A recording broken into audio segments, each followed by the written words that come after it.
पहली कविता है। एक आदमी सिर पर पत्थर रखकर जा रहा था। इसका दूसरा मतलब यह भी है कि वह सिर पर ईश्वर रखकर जा रहा था। तीसरा मतलब भी है कि वह जा रहा था बाजार भगवान की मूरत बेचने।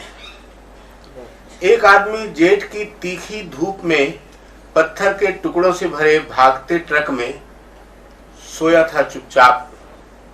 इसका दूसरा मतलब यह भी है कि वह ईश्वर के टुकड़ों से भरे भागते ट्रक में सोया था चुपचाप।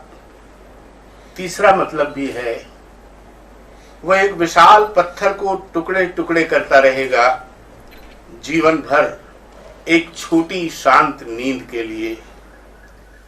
ईश्वर निर्मित पत्थर के नीचे, पत्थर निर्मित ईश्वर के नीचे सदियों से दबा एक आदमी लिखता है अपने पुण्य अपने पाप। इसका जो चाहे वो मतलब आप खुद निकालें माई बाप। सुख के बगल में आदमी का असल दुख कहाँ है? कोई पूछे तो कहना उस सुख के बगल में जो संसार में है। उंगलियों को उलझाकर उसने दो हथेलियों के बीच बनाई है एक खिड़की।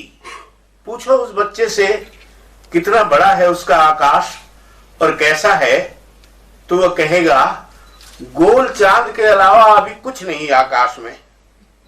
यह सच है, उसकी किताब के बाहर का सच, जिसे जेब में लिए वह फुटबॉल को किक मार रहा है।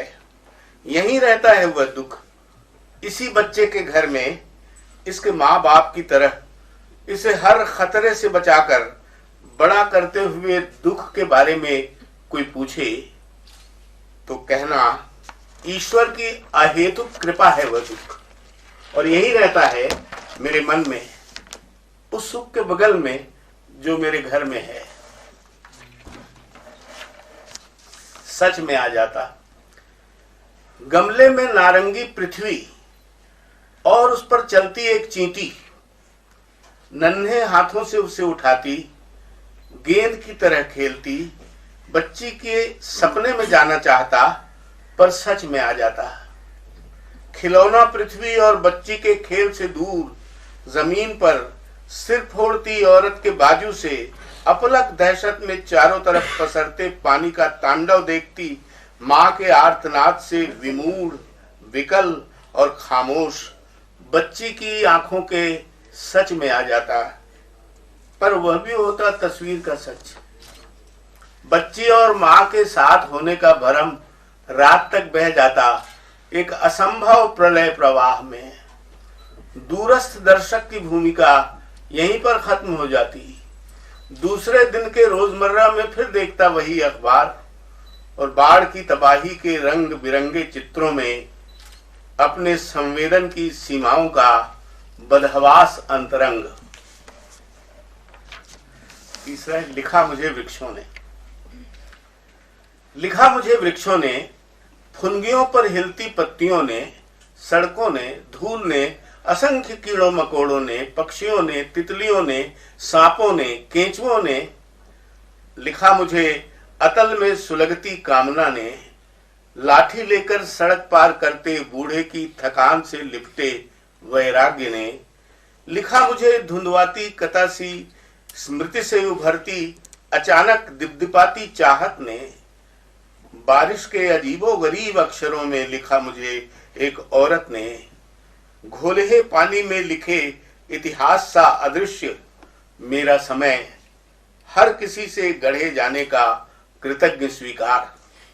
लिखा रहेगा मेरा नहीं होना शाम की सड़क पर, वृक्ष पर, पहाड़ की ऊंचाई और पंछियों के परों में, और उन थोड़े से इंसानी घरों में जहां मैं रहा इस शरीर के धर्म से बंधा। फिर उड़ा तो लिखा मेरा नहीं होना उसी निस्सीम नीलाकाश में। केवल शक्ति।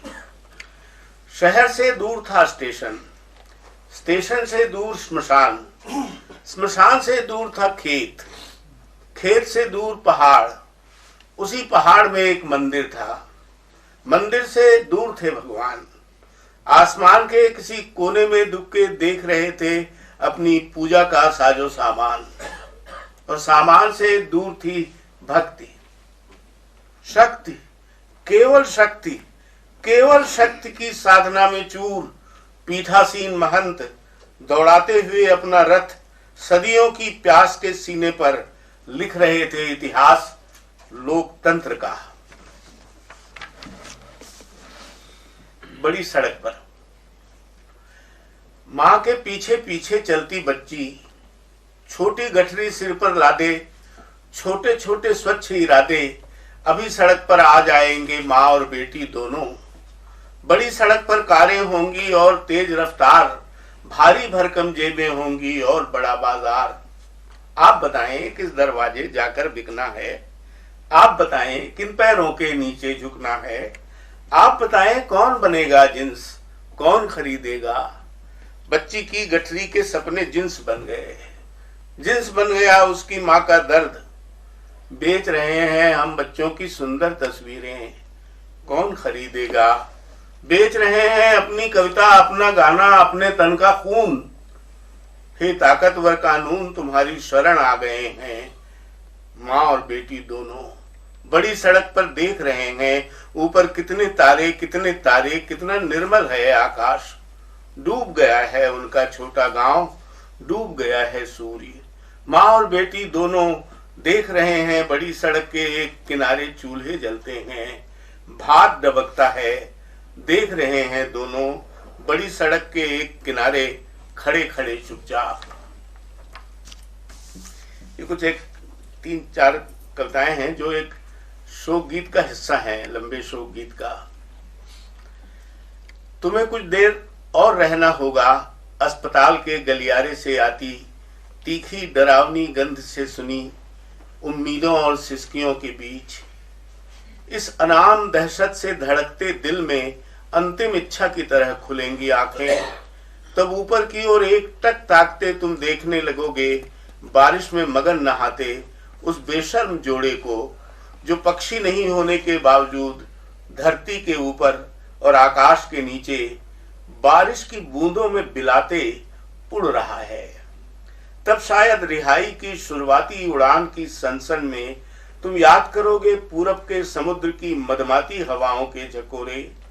तब शायद समुद्र की अनंतता के नील स्वप्न में बेखौफ आगे बढ़ेगी तुम्हारी डोंगी, और तुम पद्मनाभ के कीर्तन में मगन विसार सकोगे अपने शरीर के सरग और नरक का यह नीरस बयान। शायद आखिरी सुनसान का इंतजार ही अब तुम्हारी कविता है। दूसरी है, बहुत दिनों बाद वह कमरे से निकली बाहर, लड़खड़ाती बरामदे तक गई, आंगन में लेटी, अपने हिस्से का आकाश आंखों में भरकर चली गई ऊपर अपने प्रिय तारे के पास। स्मृति में महकता रहा मोगरा, वह याद करती रही बगीचे के पौधों के घरेलू नाम। थोड़ी सी मोहलत, थोड़ी सी ताकत, थोड़ी सी हिम्मत का घोल बनाकर उसने पी लिया जवारे का रस। बस इतना ही था जीवन आज भर की उम्र में। हर तस्वीर दूर खड़ी दूसरे की देह, खुद की यातना से परे एक निरर्थ सांत्वना।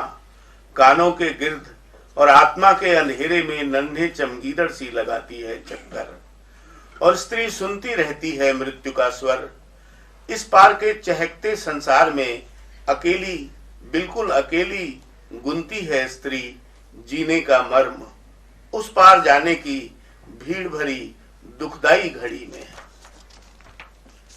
यूं ही जरा घूम आती हूं कहकर वह गई रात के रास्ते पर। गली से गुजरती हवा थी और बहन के हाथ का स्पर्श याद दिला रहा था घर का भूगोल। वहां पहुंचकर उसने देखा हट्टे कट्टे पिता का छींचता शरीर, फिर अपनी देह की देहरी पर ठिठक गई। वहां ईश्वर खड़ा था मुंह छिपाए। वह हंसी उसे देखकर और देह को चीथड़ों की गठरी सा पटक कर निकल गई बाहर, अपनी बहन के पास या शायद बाबा के घर, सुनने कोई कहानी, परी की या राक्षस की, कल बताऊंगी। अभी तो नींद आ रही है बड़ी जोर की, कहकर वह सो गई बिल्कुल चुपचाप। कुछ प्रेम कविताएं हैं। वो प्लेटफॉर्म पर मुझे लेने नहीं आई, रास्ते में उसने मेरा हाथ नहीं पकड़ा, स्कूटर पर वह मेरी पीठ से नहीं लिपटी, टपरे में चाय पीते वक्त पटिए पर वह मुझसे सटकर नहीं बैठी, कमरे में उसने बेतहाशा मेरा मुख नहीं चूमा, बिस्तर पर वह मेरे साथ नहीं लेटी, उसने मेरे बाल नहीं सहलाए, वो मेरे सीने पर नहीं सिमटी, उसने अपने बालों से मेरा चेहरा नहीं ढापा, अपनी उंगलियां उसने मेरी छाती पर नहीं फिराई, अपनी गोद में बिठाकर उसने मुझे नहीं थमाए अमृत कलश, सारी रात वह मुझसे लिपट कर नहीं सोई, और बड़ी सुबह उसने वही सब मेरे लिए नहीं दोहराया, उसने कोई गीत मेरे लिए नहीं गुनगुनाया, उसके लिए तो मैं ठीक ठाक रूपक भी नहीं था, रास्ता था कहीं और जाने का, एक प्रशस्त और निरापद रास्ता जिस पर वह रात भर चलती रही, और अब पहुंच गई है अपनी मंजिल पर, मेरे बिल्कुल बाजू में एक बित्ते की दूरी पर सो रही है इत्मीनान से, गहरी नींद में अपने सपने से लिपट कर, जैसे ये बिस्तर ही हो उसका घर। अब की बार तू जब याद करेगी कैसा होता है सुख, तब घर याद आएगा हरियाली में डूबा मगर उदास। अब की बार तू जब याद करेगी सुख को, तो उदास लगेगी वह खिड़की जिसमें झांक कर देखते थे हम अपना आकाश अधरात का। तब तू बाहर निकल आएगी ना, आकाश मेघों से घिरा होगा, अचानक बूंदें पड़ेंगी पटापट, और तू सोचेगी ये सुख है, बादलों से बरसता तुझे सराबोर करता, जो सुख तेरे करीब आएगा तू उसे छूना, मुझे लगेगा मैं तुझे छू रहा हूं। एक किस्से में यह हुआ कि जब तेज हवा चल रही थी तब मैंने तुम्हें छुआ। एक किस्से में यह हुआ कि जब पहली बूंद टपकी मैंने तुम्हें बांधा आलिंगन में। मन में एक घटना घटी निराकार अंधेरे में उतरने की, झरने की मुद्रा में आकुल एक कली खिली अचानक।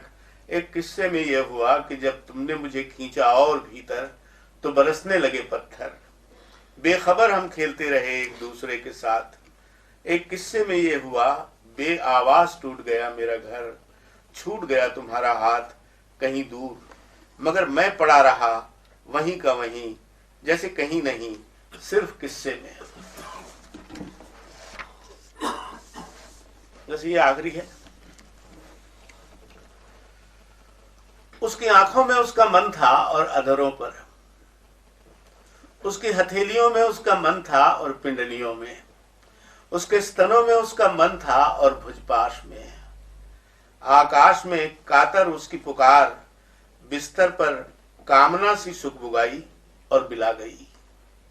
एक अजनबी समय में ठिठुर गया उसका सुख, ठंड की रात के अंधेरे में आखिरकार उसका प्यार चला गया भुजपाश से दूर, आकाश के विस्तार में निहारने अपना अकेलापन।